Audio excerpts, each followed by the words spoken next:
You and your spouse file your joint tax return together, and you're expecting a big fat $5,000 or $6,000 refund check. I mean, it's already spent in your head. You know exactly what you're going to do with this money. But then instead of a refund check, what you actually get is a letter from the IRS. And in that letter, they say that they're taking your refund to satisfy a separate debt that your spouse owes. Or how about this? Maybe the IRS applies a tax lien against the home that you both own together in order to secure the interest in a tax debt that your spouse owes separately. It's not your debt, it's their debt, but they put a lien against your joint home that you both own together. Needless to say, these are not fun times in your house right now. My spouse owes what? Understanding innocent spouse and injured spouse relief. That's the topic of today's video on the other side of the break.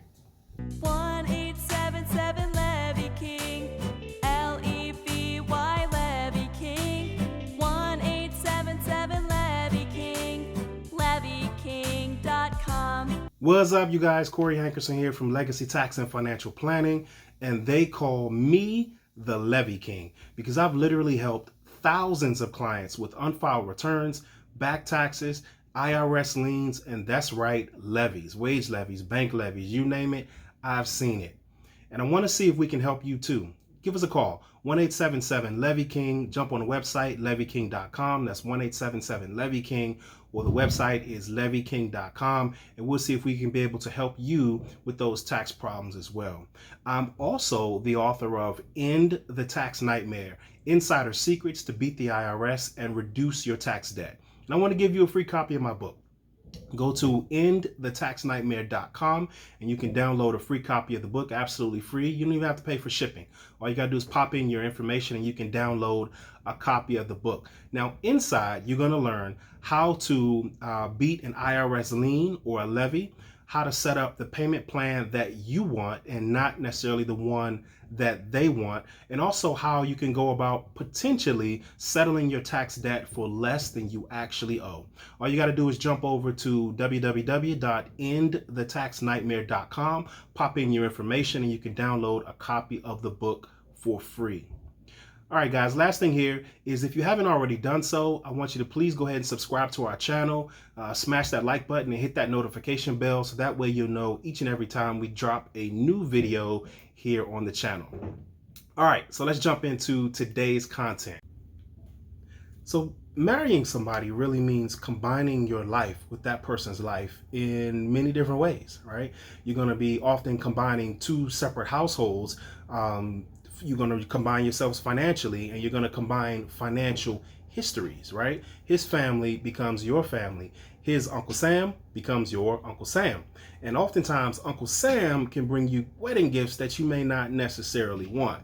One of those surprising wedding gifts may be holding you responsible for your spouse's separate tax debt, right? So, and that's even the case when that tax debt arose from a time before you were married. So if your spouse has tax liability or other liability that the IRS is responsible for collecting that he accumulated years before you even met him or her, then you could still be held responsible for that tax debt once you sign a joint tax return. So it pays to discuss certain things with your spouse before you guys make that decision to become spouses. So you want to know things like, do you owe child support? Are you current?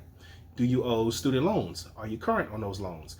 Do you owe money to any type of government agency, or do you have any lawsuits or judgments that, that could possibly affect us down the line? You just want to know those things. Not necessarily saying that that's a reason to decide to marry or not marry, but isn't it better to know than it is to not know? Now, you'll notice that the list I just gave you includes other things beyond just back taxes. The reason for that is the IRS collects all sorts of liabilities for different government entities. And it's not just limited to tax returns. So they can levy your wages or your bank account to collect things like child support, past due alimony, student loans, or other payments that are owed to the government. So it's not just tax returns. But the IRS does offer some solutions to help get you out of this matrimonial money mess. Now let's take a look at what some of those potential solutions are. The first one is something called innocent spouse, right? So innocent spouse is a rare opportunity under the tax code for you to gain a complete release of tax liability without having to pay the tax. That usually doesn't happen. Even the very popular Offer and Compromise program, even the Fresh Start program, those typically don't give you a full or a complete release of the tax that's owed. Typically, they'll allow you to offer a reduced amount to settle what it is that you owe. Whereas the Innocent Spouse program, if successful, will give you a complete release of the tax liability. Now, innocent spouse is something that's usually granted when your spouse, usually they failed to report their income, right? They didn't report all their income, but you didn't know. They underreported their income and you didn't know, or they fraudulently claimed certain deductions, credits, or dependents that you didn't know that they were fraudulently claiming on your tax return. And you signed the tax return in good faith, thinking that everything was copacetic on there, but it turns out they were doing some sneaky stuff and you didn't know anything about it, right? So that's the key to innocent spouse. It has to be something that the other spouse did. You signed the return in good faith and you didn't know about the stuff that they were doing on the tax return, right? So you're completely innocent of whatever nefarious activity was going on, and you had no real reason to suspect that what they were doing wasn't right. Okay, maybe they were doing some type of illegal activity involving their business or their workplace, and you didn't have anything to do with that. You wouldn't have had any way of knowing what they were doing on the job wasn't right, right? So you signed the return in good faith. You could potentially avail yourself of the innocent spouse remedy, okay? So what you want to do is you want to file IRS form 8857, request for innocent spouse relief. Okay, you're going to state you're going to plead your case on the innocent spouse form and submit it with the IRS. It's a lengthy process, so don't expect a quick response. But one of the things they're going to do is they're going to reach out to the other spouse that you're basically trying to throw under the bus, if you will, and ask them for their side of the story.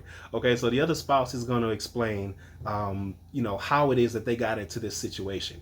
The IRS is going to hear both sides, and they're usually going to be in writing, right?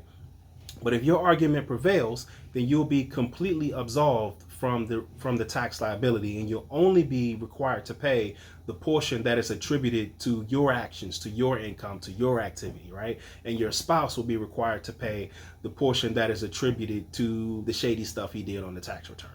Okay, innocent spouse is something that's available to you, whether you're married or whether you are no longer married. Okay, so that's a good deal that's there. All right.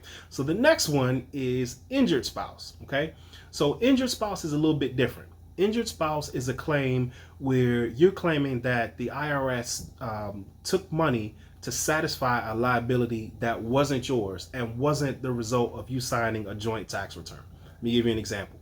So the IRS takes your refund, or they're currently garnishing wages because of a child support obligation which arose from a child that your spouse has with another relationship, and that child support arrears accumulated before you got married. So this is clearly not your liability, but they're taking your refund because your spouse owes this arrears, right? So you would be a potential candidate for an injured spouse remedy, right?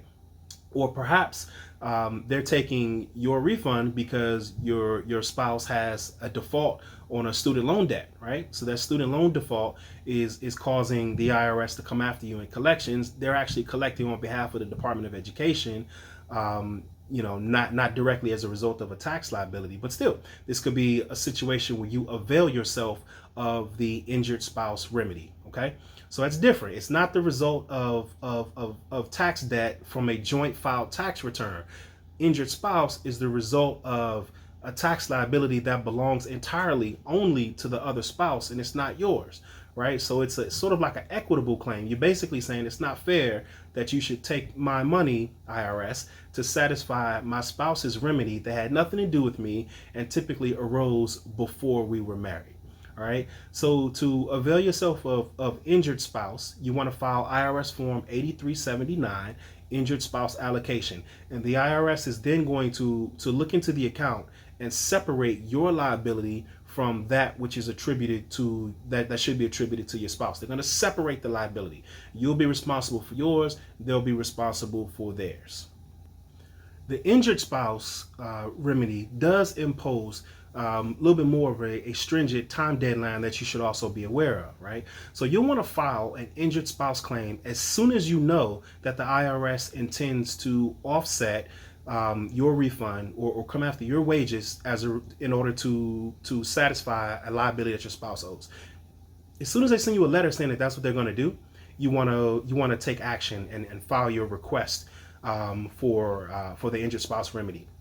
You will need to file a separate form for each tax year that your refund is impacted, okay?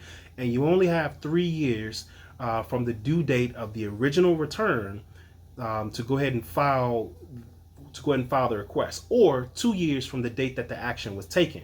So let me say that again. You have 3 years from the date that the original return was filed, or 2 years from the date that the adverse action against you was actually taken.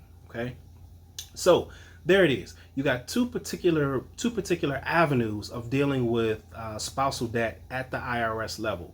If you filed a joint tax return and your spouse has gotten you involved in some liability, then you want to claim innocent spouse. With innocent spouse, you're effectively saying, yes, I signed that joint tax return, but I had no way of knowing that he or she was doing some shady stuff on the side, right? There was no way that I could have known it. I signed in good faith, and I just didn't know what he or she was doing or not doing in the case of not filing the tax returns at all. I had no way of knowing.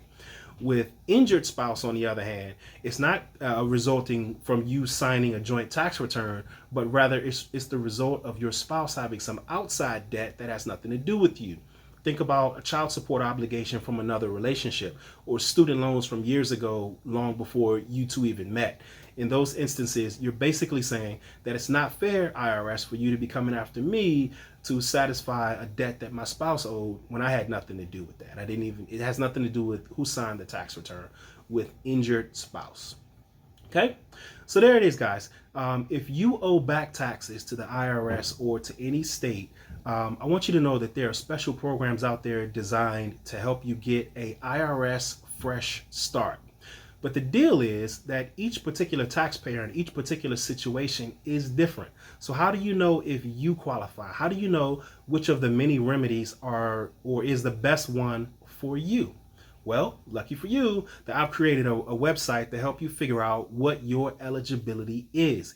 You can go over to www.levyking.com, answer a few simple questions, and I'll help you figure out what you qualify. Do you qualify for an IRS start, or exactly what the best solution is for your tax problem? So if you owe back taxes to the IRS or the state, I want you to jump over to levyking.com. That's www.levyking.com. And we'll walk you through the process of figuring it out. Now, if you're not an internet person, you don't want to do this online, pick up the phone and give us a call. You can reach us at 1-877-LEVY-KING.